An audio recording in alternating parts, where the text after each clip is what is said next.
Hello, welcome back. Last time I talked to you, I think I was out in the desert, and now I'm in it's the palm trees. So I guess I'm in California. So I better get to work. As if I'm in California, I got a lot of taxes to pay. So let's get going here.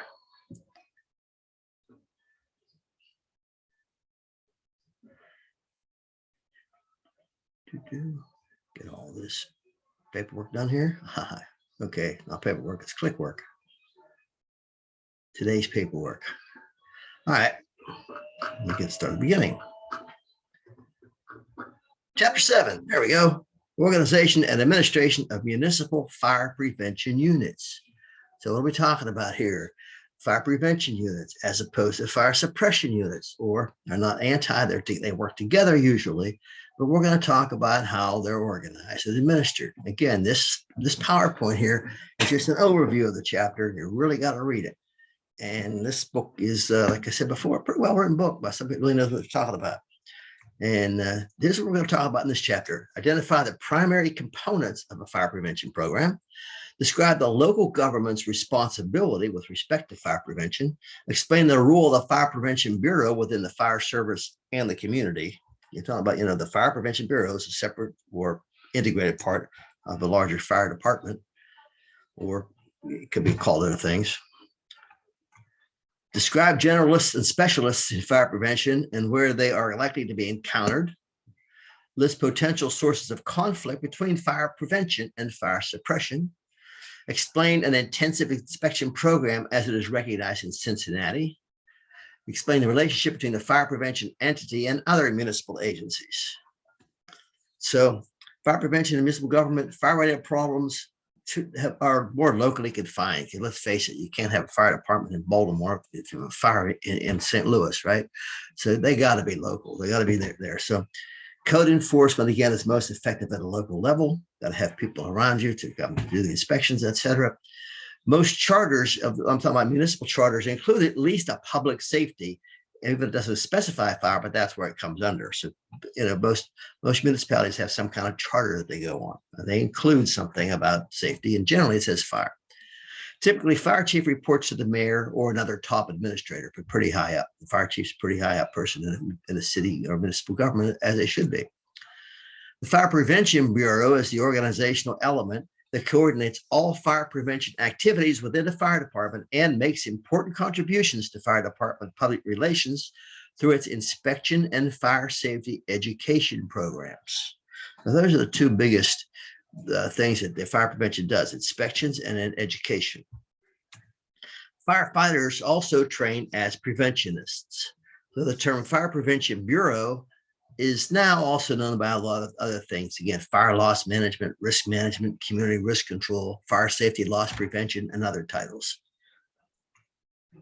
SARA Title III is a federal program that requires industry and related occupancy to maintain records on hazardous materials and their characteristics. Some fire departments perform monitoring duties required by SARA Title III, since fire inspectors are checking on hazardous materials. When I was in California, when I was in charge of environmental health and safety there, I had to do an annual report to the fire department about any hazardous chemicals we had on site, quantities and all this stuff. It was pretty detailed report. That was for SARA Title III. Fire Prevention Bureau coordinates all fire prevention activities such as inspections, education, and it has frequent contact with the public. Obviously, if you're going to educate the public, you're going to have to be in contact with them. A generalist is any inspector can inspect any occupancy. And specialist would be an inspector that has special knowledge of, for example, flammable liquid installations, or maybe healthcare facilities or industrial. They could specialize in different things. And there's some goods and bads. A generalist, generally, that you can inspect by a block, and it's more efficient because you can do the whole area with one inspector and he doesn't have to travel too far. And the specialists, though, their flammable liquid installations can be dispersed throughout the community, so they might have to travel all over the place.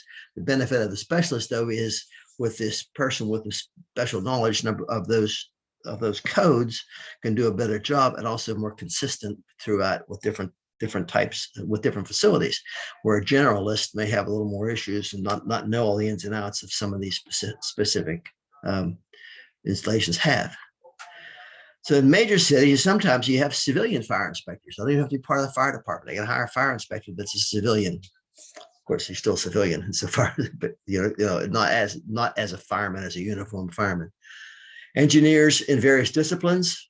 Now, this is in major cities. Explosive and pyrotechnical experts, and then they also had, of course, uniformed fire department. Sources of conflict within the fire department sometimes. Fire suppression personnel might resent fire prevention personnel because the fire prevention personnel generally aren't exposed to the physical punishment and danger that firefighters have. Now, a lot of times they are called on in emergencies to help, but they also might have a city vehicle because they're going to be part of their job requires them traveling around doing inspections, where the fire suppression personnel, when their job traveling around, is in a fire truck. And they have daily contact with business and community leaders. So sometimes they're out there more well known in the city than the mayor, and you know how mayors are. Don't like that to happen. So, fireground is the areas where fire department emergency operations are conducted at the scene of a fire. So it's not the ground that's on fire; it's the fire ground, and that makes a lot of sense. So that's where the emergency operations are at the scene of the fire, and that's the important term. It's going to that could be used again in here. So. Ways fire prevention is handled vary. Some, again, require all fire service personnel to spend time in fire prevention. That's, so no matter what happens, they rotate them through, making fire prevention part of their basic training. Well, I include it in everybody's training, and then make fire prevention assignments a requisite for the rank of lieutenant or captain. I know in California, they rotated the duty because we would get inspected by the fire department. And every, I don't know, 2-3 years, I think it was, a new guy would come over and he'd see our stacks of polyester fiber, bales of polyester fiber stacked 6 high and close together. And he would go ballistic. He would just lose it almost because he didn't know the difference between polyester and cotton. If they were cotton bales, they would be subject to severe restriction called high pile storage. And we would have to get another warehouse because we couldn't fit it all in this warehouse because we had to have separated and not too high. And after I explained to him about the difference between polyester and cotton, it kind of calmed down a little bit because polyester doesn't burn, it melts. You put a fire to a bale of it, it'll melt. Sometimes out in the warehouse, a forklift, we had propane forklifts. They'd back up and idle for a second and near a stack of bales, and the exhaust would burn a hole in the bale. Wouldn't catch it on fire. If it was cotton, it would have probably caught on fire. So there's a big difference in polyester and cotton. Cotton is very, very flammable, and polyester is not. One time, an inspector was over, and there was some polyester on a expanded metal guards around a piece of equipment, and he was going, "Oh, let's look at that fire hazard." No, it's not. I said, "Take a lighter and light it. Go ahead." He wouldn't do it.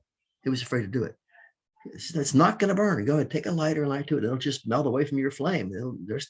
But he couldn't understand the difference between polyester and cotton. Well, Fire Prevention Advisory Committee, that's not a bad idea. Sometimes it's composed of members from all the divisions of the fire department to formulate a fire prevention program. That's used in some places. Intensive inspection program. This is Cincinnati, Ohio. They did this. They had block inspections, which were, of course, more efficient because they would inspect the whole block. Tactical inspection of critical areas, and then a focused area inspection would be a 90-day period of concentrated effort to address blight, crime, and fire hazards in the identified area of the city. Fees for services. Some municipalities collect fees for permits, etc., but usually that doesn't cover all expenses. And but I think most of them probably now are doing that, especially for permits and stuff like that, administrative duties. Not for putting your house fire out, no.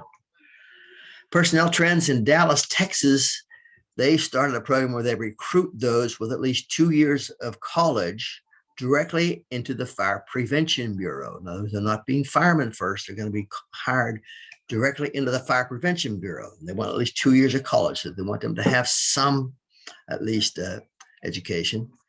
And they're going to give them 710 hours of specialized training. Santa Clara County, this is your program goals they set. They found out that 90% of businesses that had a fire closed within a year. That's a very interesting statistic. 90% of businesses that had a fire closed within a year. So they wanted to have an inspection program, and their goal was 4 fires per 1,000 inspections. Every 1,000 inspections they did, they only expected to have 4 fires. Well, after the end of the year, their result was 2.1 fires per 1,000 inspections. So that was pretty good, way under their goal. Now, relationships with fire prevention and other agencies of the city, water department, of course, any improvement in the water department is going to result in better fire protection. Police department, of course, police enforce transportation of hazardous materials, and they're also usually there in the fire ground working with the fire department, rerouting traffic and that type of thing. Health department, the health department inspects restaurants, daycare centers, boarding houses, hotels, etc. All particularly challenging things for when it comes to a fire. So they can help out a lot there. At least let the inspectors know what they see, and the inspector maybe can go in and follow up on it. Building department, of course, plan review. Most building regulations are for fire safety anyhow. Housing inspectors have greater access. They have the authority to go into public housing, whereas the fire department doesn't. It has to be voluntary. Planning and zoning, because planning and zoning can control the storage of hazardous materials, and also new construction, trying to be more efficient and more urbanification type of thing. They include little spacing between combustible structures, houses or apartments, and very narrow streets. And both of those things make for a very possible fire, very easy spreading of fire. City Purchasing Bureau, curtains and draperies, other materials used in public housing can be specified flame retardant. When we set up a training program in New Martinsville, West Virginia for a drapery manufacturing facility there, we were making draperies just for practice. It was a funded government, or I don't know, state funded training programs they had set up. And so we got the other municipalities and stuff that if they wanted draperies made, to let us know. We'll make it for them. We're making them anyhow, just to store them. I don't know what they did with them, to be honest with you. And so they did, and they had to send them out to be treated for fire resistance before they could put them in the buildings, but they got the draperies for free. Sanitation department, if they have uniform pickups will help, so there's no trash accumulations. And when there's a storm, it can create damaged vegetation and building materials, which of course are fuels for fires. So sanitation department can help a lot in fire prevention. Public utilities, electric power, telephone, gas, cable TV, etc. There is a coordination, be fire code enforcement there, and responding to alarms. Public school system can be a big help to fire prevention. Fire safety education and demonstrations, classroom instruction, cooperation with fire drills and inspections. It's rewarding, but they must have the complete understanding and cooperation of the whoever's running the schools, the school district, or whatever. And I would think it would behoove them to do so and get these kids a little educated in fire prevention. School construction, mostly renovation, maintain fire protection systems during renovation. And if they don't have it, get them refitted with sprinklers. Kind of hard to believe nowadays that they would build a school or refit a school and not have a sprinkler system in it. City library, be placed for the space for displays and exhibits, fire safety publications, fire drill procedures, even in libraries. Judicial system is usually a state function, but there they can help help the fire prevention with enforcement activities. Public welfare programs, high percentage of fire alarms and EMT calls are in low-income neighborhoods, which indicates a need for education. And future renovations should include sprinkler systems too in public housing. Cooperation on the fire ground with reroute motorists will be police. Awareness of the improper conditions seen at a fire may lead to code enforcement. Case study in Morgantown, West Virginia. It's the home of West Virginia University. There's about 30,000 students there. It was once the sofa burning capital of the U.S., owing to post-athletic game activities of students. It no longer has that reputation, fortunately. In 2005, they hired 2 additional fire inspectors, which gave them 4, and they selected these individuals for their interest in fire prevention, not for their ranking in the fire department. And they did aggressive code enforcement, fire safety education, plan review, and thorough fire investigation.